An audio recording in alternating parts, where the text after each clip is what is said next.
Good morning, everyone. Honorable Minister, my distinguished fellow panelists, it's my pleasure to be here today.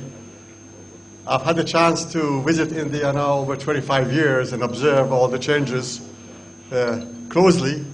So I would like to share with you some thoughts about the global market and a few minutes about what it means for India.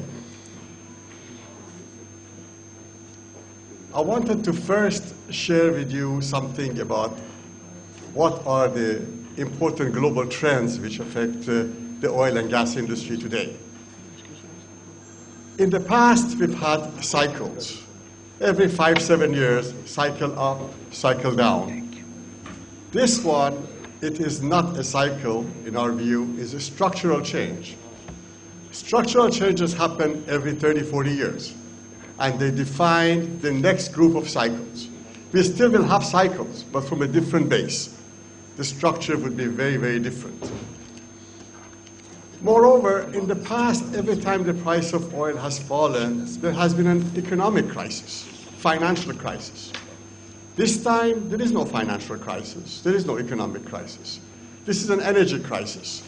Energy crisis created by substantial additional supply coming in from unexpected source, and the fact that the demand is not responding very well to the lower prices. In the past, whenever the price of oil went down, the demand would rebound.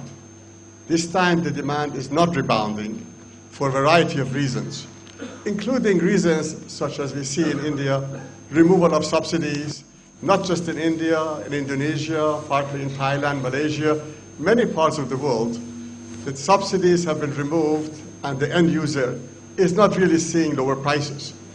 Only in the United States there is a substantial growth in demand.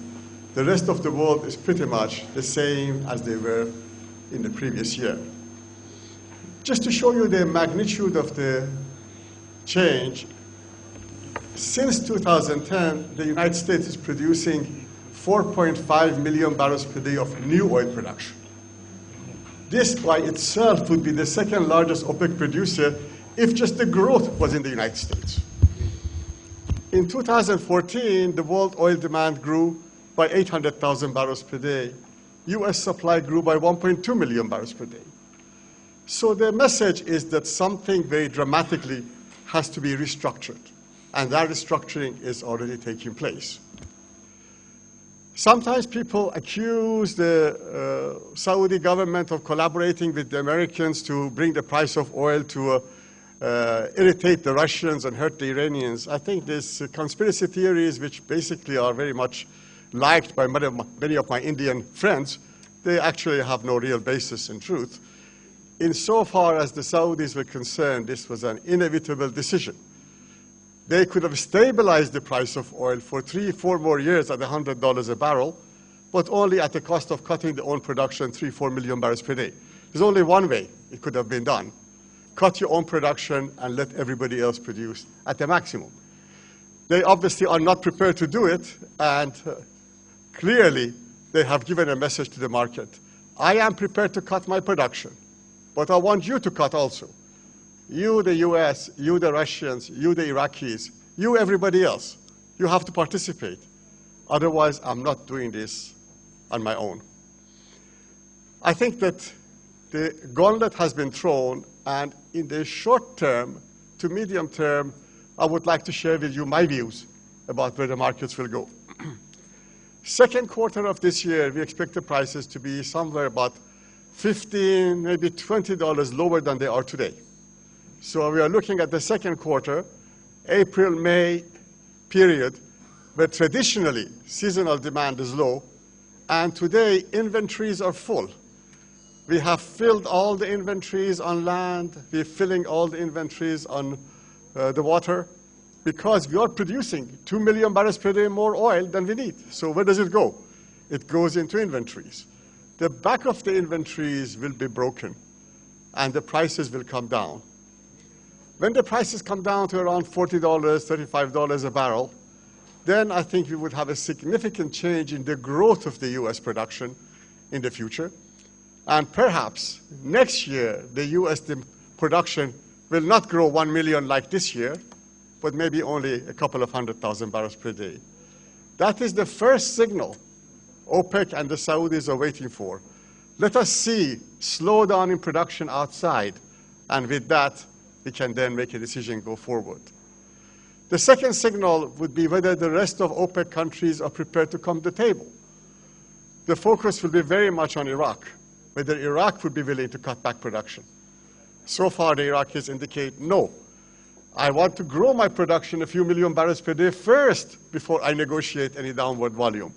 I don't want to do it today because they say, and they may well be right, I have as much resources as Saudi Arabia. So why should I cut my production today? These two conditions are hard to meet. The first chance for any upturn in price would be 2017 or 18.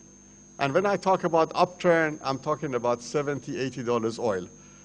I think the $100 oil is gone for a long time. I want to remind you, $100 oil, and when the price is fixed for 4 years, somebody is fixing the price. It is abnormal for the price of oil to be steady. There is no stable prices. The prices need to be volatile. LNG prices last year went to $20 a million BTU, then to $10 to $15. That's the real market. $100 a barrel steady is somebody fixing the price. And now that somebody is no longer fixing the price. So basically, you can think about a traffic jam in a crowded street and a policeman is standing there directing the traffic. And now the policeman says, if you don't listen to me, I'm going to go away. They go away and all the cars crash. And I'll come back when you're ready to listen to me. This point in time, people are not ready to listen. The market is not responding.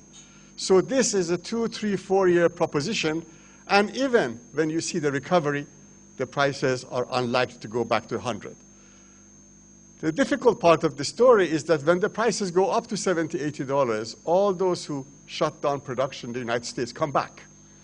And so it will again have to be repeated. The cycle needs to be repeated. Our view is that we live in a world of $50 to $80 oil for the next many years. And this is the volatility we have to get used to. So what does it mean for India? Well, of course, low oil prices are good for the Indian economy, for the Indian consumer. India has been trying to secure resources abroad, and I think will continue to do so. But basically, for the consumption of the market, it is very positive. On the natural gas side, also means that gas prices will be low. Today, the spot price of gas is only $7, $8 a million BTU. This provides an incredible opportunity for Indian economy to grow. The government, this government, upon taking power, took very brave steps on reforming the oil prices by removing the subsidies. And we are hoping that some reform program on the gas side takes place too. Anything which gives incentive for more gas to be consumed in India, and this great opportunity, which is now for the next 5, 10 years at least with us, lower prices can be translated in higher productive consumption, improving the life of the citizens and improving industrial performance. I think we have golden opportunity in front of us, handed over to us by the world powers, by the Saudis, by the Americans. But for India, all good news. All we have to do is to take the best advantage of it. Thank you very much for your kind attention.